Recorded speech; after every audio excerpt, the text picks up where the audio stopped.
Welcome, everyone. Tonight, we are going to do 2 chapters in 70 Faces.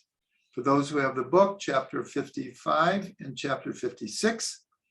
We are continuing with a series of how many letters in a word, how many letters in a verse, how many letters in a passage, how many letters in a Torah portion. And tonight we're doing how many words in a verse, how many, but also with letters, and how many words in a passage, and how many words in a Parshah. Those are the 2 chapters we're going to be doing tonight. So for those who have the book, we're starting at page 540. And the first one we're going to do is the first verse in the Torah. Bereshit bara Elokim et hashamayim ve'et haaretz. In the beginning, God created heaven and earth. And it's pointed out that there are 7 words in the first verse of the Torah. And this represents the 7 days of creation that are about to unfold. And there's this idea that the whole 7 days, in a sense, is contained in the first day. And the whole first day is contained in the first verse. And the whole first verse is contained in the first word. So here we have all 7 days of creation, in a sense, condensed in pure potential in the first verse of the Torah. Now, the first word of the Torah has 6 letters. And it also, though, has, as one of its permutations, the word Shabbat. In the word Bereshit is Yirah Shabbat, the awe of Shabbat, or the Ya'er Shabbat, the enlightenment of Shabbat. So in the first word, you have 6 letters, but also the hint to the 7th day. And in the first verse, you have the 7 words. So this points out a pattern that repeats itself many, many times in the Torah, the relationship between the numbers 6 and 7. In fact, later on, we have a whole chapter about relationships between 2 different numbers. One of the most important ones is the relationship between 6 and 7. For the simple reason is that there were 6 days of creation, and then the first Shabbat. And that model is repeated throughout all the cycles of the Jewish calendar of history. So we have the 6 years of planting our fields, and then we have the 7th year. This year is a Shemitah year, it's a sabbatical year. So again, we have the relationship between 6 and 7. And then we have the relationship between we'll call it the prophetic calculation that this cycle of history will last for 6,000 years and will be followed by the 7,000th year of Mashiach. So this relationship between 6 and 7 is already encoded in the first word and the first verse of the Torah. So this is just a beautiful understanding of the relationship between 6 and 7 already encoded. The next example is on page 541. And this is the blessing that Yitzchak gave to Yaakov. It's a very complicated story, if everyone remembers. Yitzchak thinks, at least the simple understanding, is very, very complicated and many, many different opinions and ideas. But at least on the simple storyline, he thinks he's blessing Esav, but in fact, he's blessing Yaakov. And like I said, there's many perushim that he actually understood that he was blessing Yaakov. That we're not going to go into right now. The question is, what was the blessing that he gave? And you'll see on page 541 in Hebrew, it's Vayiten lecha ha'elokim mital hashamayim u'shmanei ha'oretz v'rov dagan v'tirosh. So in English, may God give you of the dew of the heavens, the fatness of the earth, and an abundance of grain and wine. So this sounds like a very, very physical, material type of blessing, which is obviously very important, but it's really a spiritual, because the first thing is the dew of the heavens. This is like the first verse of the Torah. In the beginning, God created the heavens and the earth. The heavens represent all spiritual energy, and the earth represents all material reality. So here, this blessing is blessing Yaakov with the blessings of heaven and the blessings of earth. I heard Rav Ginsburg many times say that this is he used the word highest, like the highest blessing in the entire Torah. This simple, short verse, because it really includes everything. You know, the Lubavitcher Rebbe, when he used to sign a letter for decades, he would bless everyone with material and spiritual blessings, not one or the other. He would always sign off with a blessing for material and spiritual blessings. So that's really what this blessing is. Now, what's interesting is if you count them, I'm going to do the continuation of the next verse, because the next verse is, in a sense, included in here. And that is, nations shall serve you, and kingdoms shall bow down to you. You shall be a master over your brothers, and your mother's sons shall bow down to you. Those who curse you shall be cursed, and those who bless you shall be blessed. That's the full blessing. What I read before in Hebrew was the first part of it. But we're going to see in a minute the significance of that verse alone. So the tradition is that in these two verses, there are actually 10 different blessings. 10 different blessings. And we can count them. So we'll do it in English. May God give you of the dew of the heavens, that's 1. The fatness of the earth is 2. And abundance of grain is 3. And wine is 4. Nations shall serve you is 5. And kingdoms shall bow down to you is 6. You shall be a master over your brothers is 7. And your mother's sons shall bow down to you, that's 8. Those who curse you shall be cursed, 9. And those who bless you shall be blessed, 10. And some of the commentaries say that these 10 blessings, in a sense, are a forerunner for the 10 commandments. We know that the number 10 is a very archetypal, primary, fundamental number in, of course, mathematics, but throughout Jewish tradition and even halacha, the number 10 appears over and over and over again. And here we see in this blessing 10 different blessings. Now, there's a further understanding which I didn't include here. It might be somewhere else in the book. I can't remember it right now. But the first verse again is Vayiten lecha Elokim mital hashamayim u'shmanei ha'aretz v'rov dagan v'tirosh. And if you look carefully, there are 10 words. That's why we're really learning this. In that blessing, there's 10 words.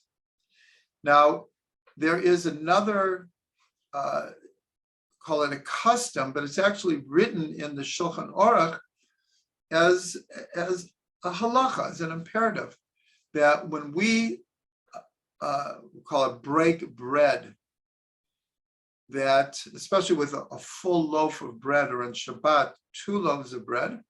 So it says in the Shulchan Aruch that you should put all 10 fingers on the bread. You should hold the bread with intent that your 10 fingers are holding the bread. So the reason, he gives a number of reasons, but the 2 that I'll mention here is, the first one is that there are 10 mitzvot from the time that you plant a seed to the time that you actually eat the bread. There's actually 10 different mitzvot. And actually even starts before you plant with a seed, because you have to plow the field.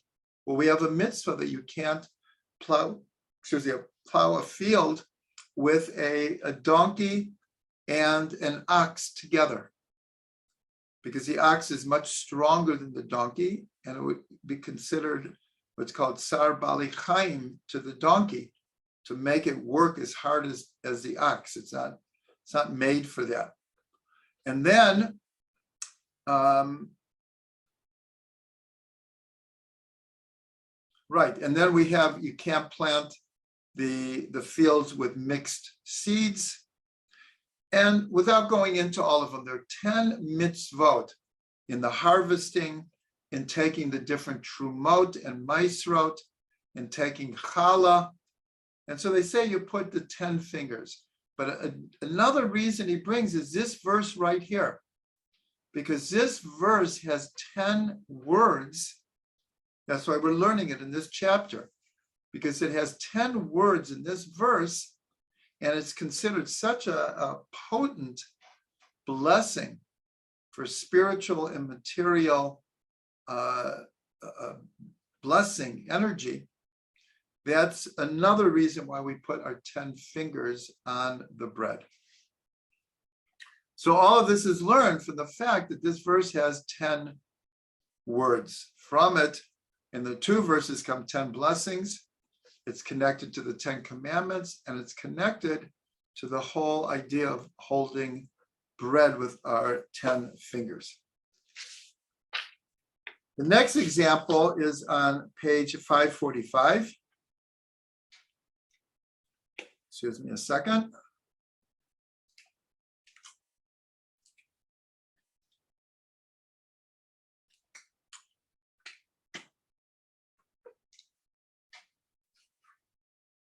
And this is an amazing one. It's from the Tikkunei Zohar.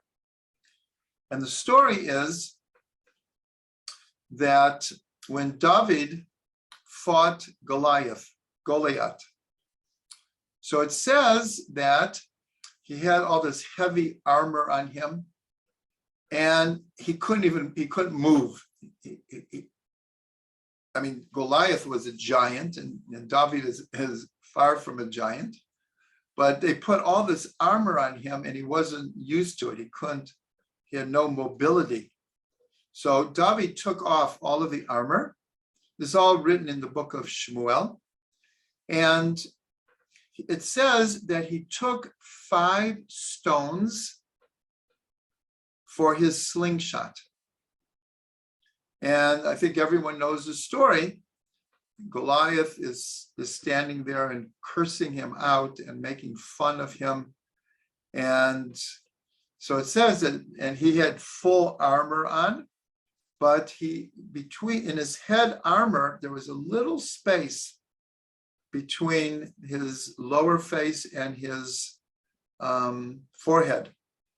And it says that David took 1 stone and he flung it at Goliath, and he hit him right in that little space. So I see from the chat, Avraham is 1 step ahead of me. So the Tikkunei Zohar says, what's the deeper symbolism of David taking 5 stones and then just slinging one. So the Tikkunei Zohar says that the 5 stones are Shema Yisrael, Hashem Elokeinu, Hashem. And what's the one stone? Echad. These are the 5 stones, are the 5 words, the first 5 words of Shema, and the one stone of Echad. So it's an amazing perush, but it's connected to a different explanation that Rashi brings. It says that the Philistines and the Jews, they set up this like contest, that instead of the 2 armies fighting each other, that each one would pick a representative. So of course the Philistines picked Goliath. His reputation was incredible as a warrior. And in a sense, the Jews were procrastinating who is going to fight Goliath. And whoever wins, wins the war, wins the territory. So in the end, no one was really up to it. And David comes and he volunteers. But it says that the whole process took 40 days. Why 40 days? And so Rashi brings this, is that's connected the 40 days that Moshe was in Har Sinai. And it says that Goliath came out every morning and every evening and stood in the field and cursed, God forbid, but he cursed God, he cursed the Jews. And Rashi says, when did he come? Why the morning and the evening? So Rashi says he came when he knew that the Jews would be reciting the Shema, the morning Shema and the evening Shema. And so he came in the morning and the evening to mibalbel, to confuse the Jews, to make them fearful, and maybe forget to say the Shema, or not have full intent when saying the Shema.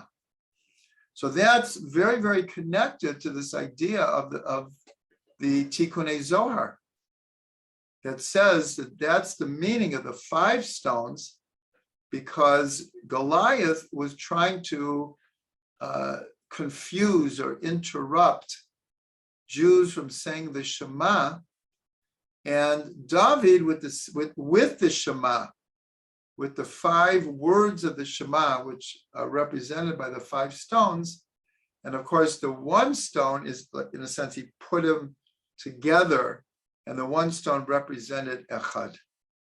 So I always found that just an amazing connection that the Tikkunei Zohar makes. But again, it's based on how many words in the verse Shema. That's our chapter. How many words in a verse? So the next example is also, this is one of my absolute favorites. And I personally use this every year during Hanukkah. So when we say the blessing, in the first night of Hanukkah, we say 3 blessings. And the other nights, we say 2 blessings. And the first one is, Baruch atah Hashem Elokeinu melech haolam asher kitshanu b'mitzvotav v'tzivanu. And for generations, the way we said it was lahadlik ner shel Chanukah. And that's how Ashkenazim still say it. So if you look, though, there's 14 words in that blessing, if you count them. Baruch atah Hashem Elokeinu melech haolam asher kitshanu b'mitzvotav v'tzivanu lahadlik ner shel Chanukah. The Arizal came and he took the word shel out of the blessing. And he would end the blessing lahadlik ner Chanukah without the word shel. And that made it 13 words. Along with that, it made that the Roshei Tevot, the acronym, the 3 letters of the last 3 words, if you take out the word shell, not in order, but lahadlik is lamed, ner is nun, Chanukah is chet. If you permute them differently, it spells nachal, which is a stream. So why did the Arizal do this? So he explains that when there are only 13 words, it corresponds to the 13 midot rachamim. And when you take out the word shell, the 3 first letters of the words lahadlik ner Chanukah spell nachal. So he said like this. He said when you light Hanukkah candles, you should imagine, you should visualize that here we're lighting from below. The flame goes up.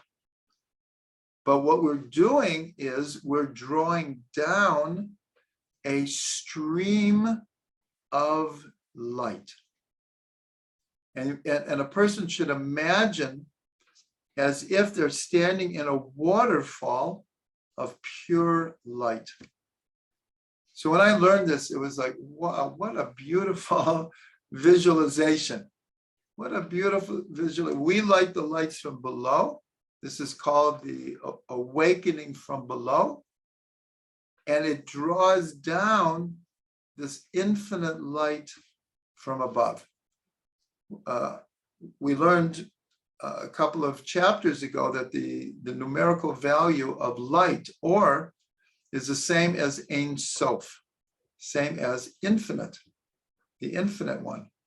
And so we're lighting a physical light from below, but we're drawing down an infinite light, in a sense, into those candles. And so this is all, it also the Arieh, in a much more complicated kavana, says that we should also imagine that the stream of light is also a stream of the 13 midot of rachamim, the 13 aspects of compassion. So it's actually a very simple kavana intent, but it's like so powerful. I bless all of us to remember it this coming Hanukkah and to think of it. Now, it doesn't mean that Ashkenazim who keep the word shell can't have that kavana. But the Arizal, and that's why all Hasidim don't use the word shell. It's lahadlik ner Hanukkah, to emphasize this idea of a stream of light. Also, the 8th midat harachamim is notzer chesed la'alafim. God who bestows chesed on thousands. In other words, God's blessings are for the multitudes.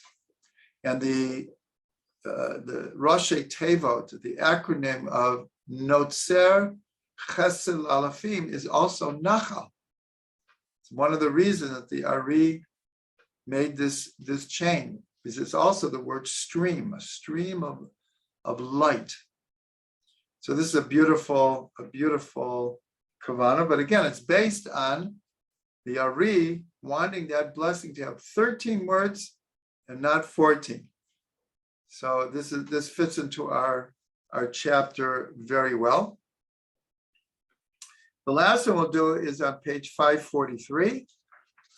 And this is a very, very interesting one.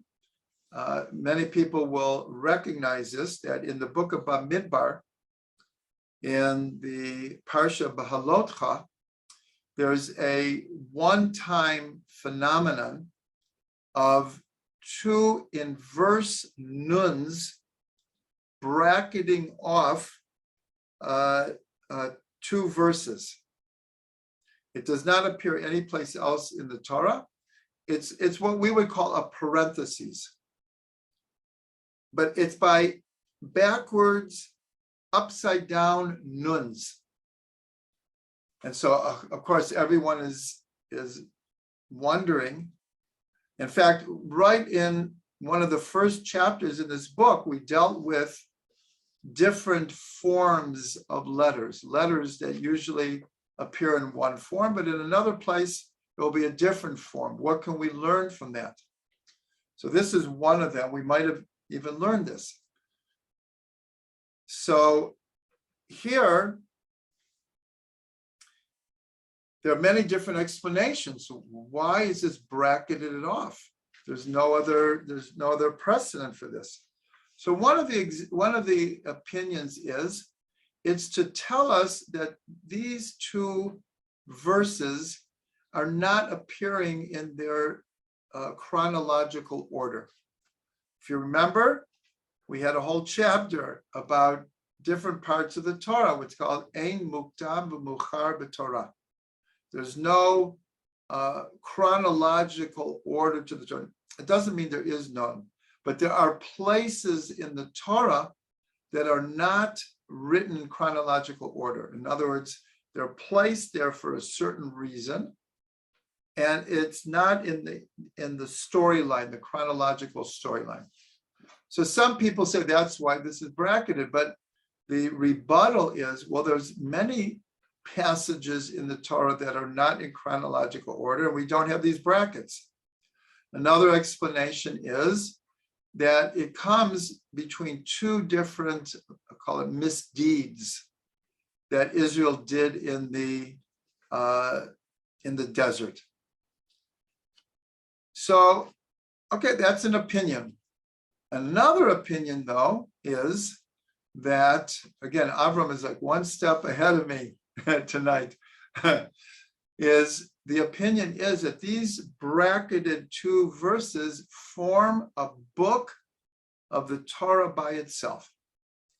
So this is an amazing, amazing idea, meaning that the book of Bamidbar, of Numbers, is actually three books. What comes from the beginning of the book till the brackets is one book. What comes after the brackets is another book. And these two brackets are considered a book of the Torah in of itself. So that would turn what we call the Chumash, comes from the word five, the Pentateuch, the 5 books of Moses, into 7 books. And that's why it's bracketed off. Now, how does this fit into our chapter tonight? How many words in a verse? So the Baal HaTurim brings even another example to try to show this idea that it's considered a book in itself. This has actually halachic ramifications because there are 87 letters in these 2 verses. And there's a whole question if a Sefer Torah is burned or it got water on it and the ink bled. What's the minimum of a good part, or on a page? Because the pages of a Torah are sewed together. What's the minimum of good part of the writing that has to be there in order to fix it? And they say 87 because there are 87 letters in these verses. But the Baal HaTurim, that's what we're discussing it here. The Baal HaTurim says something a little bit different. He says that the first verse of these 2 verses, and by the way, so everyone knows that these are the verses that we say when we take out the Torah publicly to read it and when we return it. In Hebrew, it's Vayhi b'nso Aaron Vayomer Moshe, Kuma Hashem, Vayafutzu Oivecha, Vayanusu Misanecha Mipanecha. So in English, and when the Aaron, how do you say Aaron in English? when the Holy Ark would travel, Moshe said, God, rise up and let your enemies be scattered, and let those that hate you flee from before you. So the Baal HaTurim points out that there are 12 words here. And then the second verse is when we return the Torah to the Ark, after a public reading, we read the second one, Vayanuchu Yomar Shuva Hashem Revavot Alpha Yisrael. And when the Ark would rest, so he would say, God, return with among the myriads of thousands of Israel. So the Baal HaTurim says this verse has 7 words. So here he points out it's almost like a reverse order. Like in the Sefer Yetzirah, it says, Na'utz sofan b'techilatan b'sofan. The end is wedged in the beginning, and the beginning in the end. So the last verse of the Torah has 12 words, and the first verse has 7 words. So the Baal HaTurim took this because we're trying to show that these brackets are a whole book of the Torah. So he says, well, the first verse of the Torah is 7 words, and the last verse of the Torah is 12 words. And that kind of represents the whole Torah, as if it's like one book, even though we call it the Chumash, 5 different books. But ultimately, it's the Torah. It's like one entity.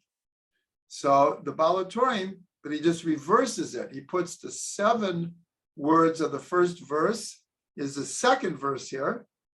And as I said, the end is wedged in the beginning, and the beginning in the end. And he takes the 12 words of the first verse that we say when we take out the ark, and that's the last verse of the Torah. So again, this is just a brilliant comment from the Baal HaTurim, that he trying to show this idea of these, a total of 19 words are considered a whole book of the Torah.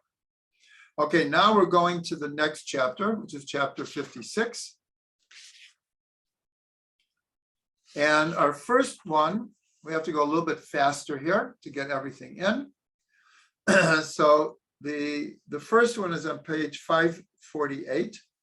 And it's a very, very short one, but short doesn't mean less meaningful. So as we're going to mention in a minute, if you look in the Art Scroll Chumash, which many people have, if not most people, English speakers, that is, you'll see at the end of every Parsha, David Feinstein makes a comment about how many words in that Torah portion. And he makes a drasha, he makes like a metaphorical, allegorical, metaphorical connection between why are there these many words in this portion. He does it for every portion in the Torah. You just look in the Art Scroll. At the end of every portion, you'll have a comment by Rabbi David Feinstein, the son of Rabbi Moshe Feinstein. So this one he didn't give, he gave a different one. The next one will be his comment. But Parshah Yitro is where we receive the Torah. The whole story of Mount Sinai, receiving the 10 Commandments. And it's actually a relatively short Torah portion compared to many, many others. It has exactly 72 verses. And so the idea here is, what's the connection between the giving of the Torah and 72? Well, 72 equals chesed, loving kindness, or just love. And so here, just very simply, the giving of the Torah from God to the Jewish people and ultimately for the whole world is an act of God's chesed. It's like the ultimate chesed. There's a very short but beautiful connection about how many words in a parsha. Now, the next one is also on page 548, and this is the explanation of Rabbi David Feinstein, and that is that Parshah Tetzaveh. Parshah Tetzaveh is in the book of Shemot, Exodus, and this is the second parsha talking about the tabernacle. The first one is Truma. In the portion of Truma, almost all of the physical instruments and dimensions of the tabernacle are given over. And in Parshah Tetzaveh, it concentrates on the clothing of the priests, of the Kohanim, and especially the high priest, the Kohen Gadol. And so Rabbi David Feinstein points out that there are 101 verses in this parsha, and he says 101 is the gematria of the name of the angel Michael, angel Michael. Michael equals 101. So what's the connection? What's the connection between this angel and the 101 verses of this parsha? So he explains that there's this idea that there is what's called the lower Jerusalem, and there's what's called the heavenly Jerusalem. And just like we have a physical tabernacle and we have a physical temple in Jerusalem, we're in the 3 weeks now, and we are trying to connect to the energy of the first 2 temples and the prayer that we will live to see the building of the 3rd temple. The high priest, he's like the key figure. So it's said that in the upper worlds, there's also a Yerushalayim Shel Mala, a heavenly Jerusalem, and there's also a service in the heavenly Jerusalem, and the high priest is the angel Michael. This is how Rabbi David Feinstein connects the 101 verses of Tetzaveh, 101 verses of Tetzaveh with the name Michael. Also a very, very beautiful, beautiful idea. The next one is on 549. And this is from the Balaturim. And the Balaturim mentions the Menorah is mentioned a number of times in the Torah. And we learn different things each time it's mentioned. The first time that it's mentioned in Parshat Truma, he points out that the root word of menorah appears exactly 7 times. And the menorah is a candelabra of 7 branches. So he points out that this is not a coincidence. And the whole secret of the menorah is, of course, based on 7. So there, the Balaturim points out in his commentary that the 7 branches of the menorah mentioned 7 times represent very much like the blessing that we learned before that Yitzchak gave to Yaakov. That was the tal of heaven, the dew of heaven, and the fat of the earth. in the grains and the wine. Again, this union of physical and spiritual blessing. Or as it says in Pirkei Avot, im ein lechem, ein Torah. If there's no bread, there's no Torah. Meaning, people can't concentrate. People have to provide a living. If there's no bread, there's no Torah. And then they say also, if there's no Torah, there won't be any bread. So one is dependent on the other.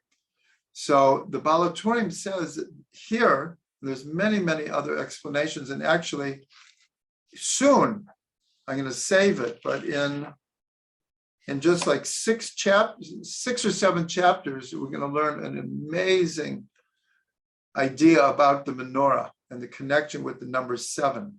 But here, the Baal HaTurim says that there are 7 heavens, and the earth is called by 7 names. And this is in the Masechet, in the tractate of Chagiga. In the tractate of Chagiga, there's a whole discussion about the names of the 7 heavens and what occurs in these 7 heavens, and the 7 names of earth. If anyone wants to look in it, it's in Chagiga 12b, the 12th page, the second part of the page, 12b, in Chagiga is where this whole discussion. And that's what the Baal HaTurim says, that the 7 branches of the menorah, which are mentioned 7 times in the first description of the menorah, represent heaven and earth through the number 7.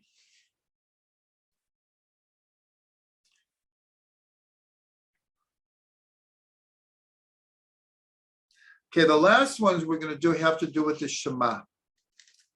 And this is on page 550.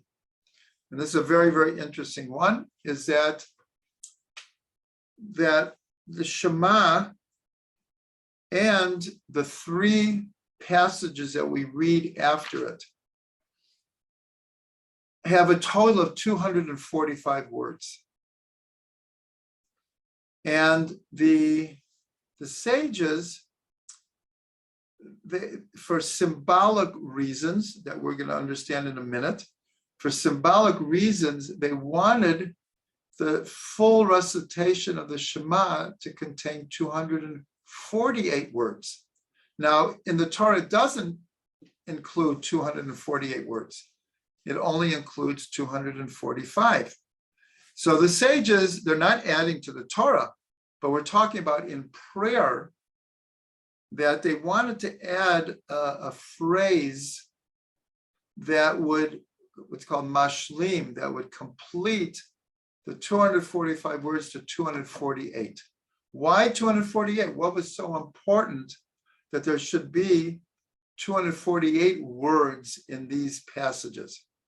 So the reason that, one of the reasons is, we're going to give really 2 main reasons here, actually 3, is that there are 248 positive mitzvot and 365 which are called prohibitive, the don'ts, the do nots of the Torah. 365 prohibitive and 248 positive. And so the sages wanted the saying of the Shema to represent in a certain way everything positive about all the mitzvot. But there's a further reason, is because we're told that these 248 positive mitzvot and the 365 prohibitive mitzvot correspond, the 248 to the 248 limbs of the body, and the 365 there's different versions, if it's the sinews or the main blood vessels. And they saw this as important correspondences. And so they wanted the Shema, when we say that you should love God, your God, with all your heart, with all your soul, and with all your might, or all your means. So they wanted us to know that, what does it mean with your whole heart, your soul, and your means? It's as if you're putting your whole 248 bones into the saying of the Shema. It should be intense.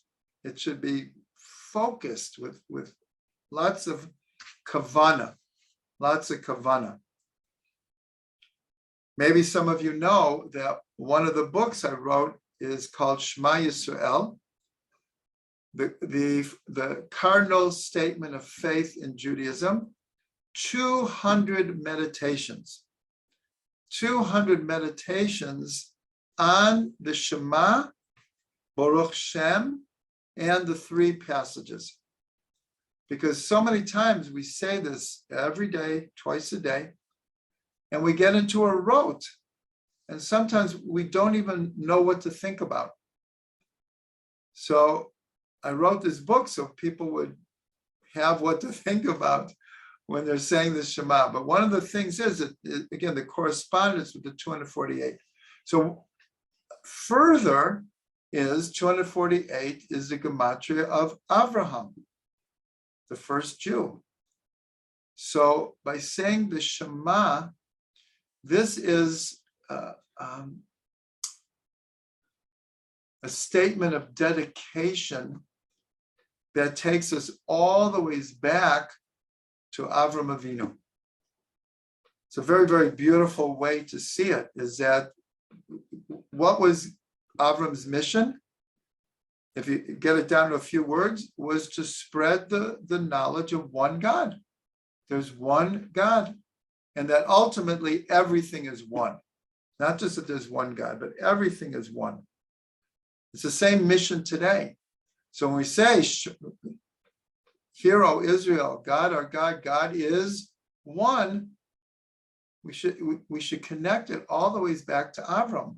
We're all links in the chain, all the ways back to Avram Avinu. And there's even one more connection, and that is the term B'Tselem Elokim, in the image of God, is also 248. It's one of the secrets of the name Avraham, that Avram is the archetypal example, epitome of a human being that could reach the level which is called being in the image of God. And so what are these three words that we add? So there's different versions. If one is davening alone, before you say the Shema, you add the words Kel Melech Ne'aman. Kel Melech Ne'aman. The first letters are spelled out Amen. Kel Melech Ne'aman, spelled Amen. And if it's with a congregation, though, it comes at the end. The person leading the prayers will repeat the last three words of the last passage in order to add three words to make it 248. Again, we have the Arizal. So he came and said that even an individual should say the three words at the end, and not necessarily the three words in the beginning, Kel Melech Ne'aman. Again, they're different customs. They're all correct. They're all good. There are no value judgments here. But as everything, there are different opinions of how to make it exactly 248 words. So that is a good place to wrap up our learning tonight. And we should all merit to feel ourselves a link in the chain going all the ways back to Avram Avinu. What a blessing that would be.